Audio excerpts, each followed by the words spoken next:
الحمدللہ وحدہ والصلاة والسلام علی من لا نبی بعدہ اما بعد فاعوذ باللہ من الشیطان الرجیم بسم اللہ الرحمن الرحیم۔ محترم سامعین ناظرین، السلام علیکم ورحمۃ اللہ وبرکاتہ۔ آج ہمارے اس معاشرے کے اندر اور ہر گھر میں بے سکونی پائی جاتی ہے۔ میاں بیوی کی آپس کے اندر ناراضگی، چھوٹے سے اختلافات پر، چھوٹی سی بات پر طلاق تک نوبت آ جاتی ہے، اور طلاق کا رجحان بڑھتا جا رہا ہے کہ میاں بیوی کے اندر آپس کی برداشت ختم ہو چکی ہے۔ اسی طرح اولاد جو ہے وہ ماں باپ کی نافرمان ہو چکی ہے، اور بہن بھائیوں کے اندر آپس میں نفرتیں پیدا ہو چکی ہیں۔ تو اس معاشرے کو کیسا امن و سکون ملے، کس طرح میاں بیوی کے اندر آپس میں پیار و محبت پیدا ہو جائے، کس طرح اولاد اپنے ماں باپ کی فرما بردار اور مطیع بن جائے، کس طرح بہن بھائیوں کے اندر آپس میں پیار و محبت پیدا ہو جائے،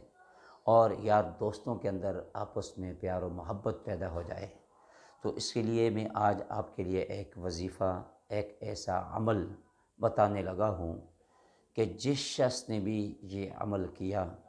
اور اس عمل کی برکت سے اللہ رب العالمین نے، اس عمل کی تاثیر سے اللہ رب العالمین نے روٹھے ہوئوں کو جوڑ دیا، ناراضوں کو آپس میں پیار و محبت پیدا فرما دی، اور وہ میاں بیوی جو کئی سالوں سے آپس میں، کئی مہینوں سے ان کی بول چال بند تھی، ناراض تھے، تو اس وظیفے کی برکت سے اللہ نے ان کے گھروں کو دوبارہ آباد کر دیا، اور اولاد کو والدین کا فرما بردار بنا دیا، اور اسی طرح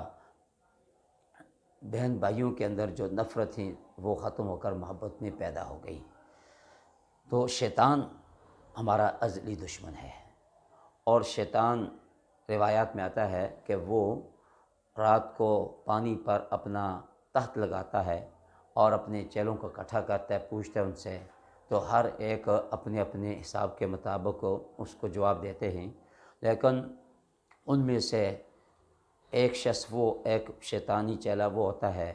اور وہ کہتا ہے کہ میں نے آج میاں بیوی کو آپس میں جدا کر دیا، اور ان کے اندر اختلاف پیدا کر کے ان کو جدا کر دیا۔ تو وہ شیطان اٹھ کر ان کو ملتا ہے اور ان کو شاباش دیتا ہے کہ تم نے صرف دو مرد اور عورت کو جدا نہیں کیا، بلکہ دو خاندانوں کو الگ کر دیا ہے۔ تو اس لیے یہ طلاق کی نوبت نہ آنے پائے، کہ یہ ایسا عمل، ایسا وظیفہ ہے، ایسا مجرب وظیفہ ہے کہ جس نے بھی کیا 100% اس کا رزلٹ پایا ہے۔ وہ عمل کیا ہے کہ یا لطیف ہو یا ودود ہو۔ اگر میاں بیوی کے اندر آپس میں ناراضگی ہے تو وہ ہزاروں کی تعداد میں اس کو پڑھیں، یا لطیف ہو یا ودود ہو پڑھتے رہیں۔ اس طرح اگر اولاد نافرمان ہے تو دونوں میاں بیوی اپنے گھر کے اندر اس وظیفے کو پڑھیں، اور پڑھ کر پانی پہ دم کر کے اپنی اولاد کو پلائیں۔ اور اس طرح بہن بھائیوں کے اندر اگر آپس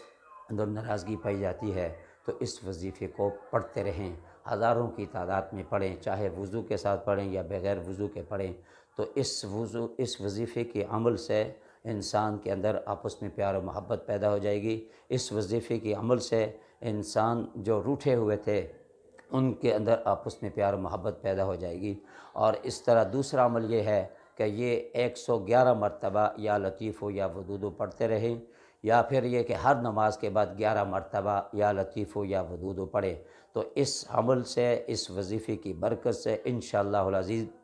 جڑے ہوئے گھر جو ہیں دوبارہ جڑ جائیں گے، اور اس وظیفے کی برکت سے نافرمان اولاد جو ہے وہ فرما بردار بن جائے گی، اور اس وظیفے کی برکت سے بہن بھائیوں کے اندر جو نفرتیں تھیں وہ ختم ہو کر آپس میں پیار و محبت پیدا ہو جائے گی۔ تو دعا فرمائیں کہ اللہ تعالی ہم سب کو جو کچھ کہا سنا اس پر عمل کرنے کی توفیق عطا فرمائے۔ وآخر دعوانا ان الحمدللہ رب العالمین۔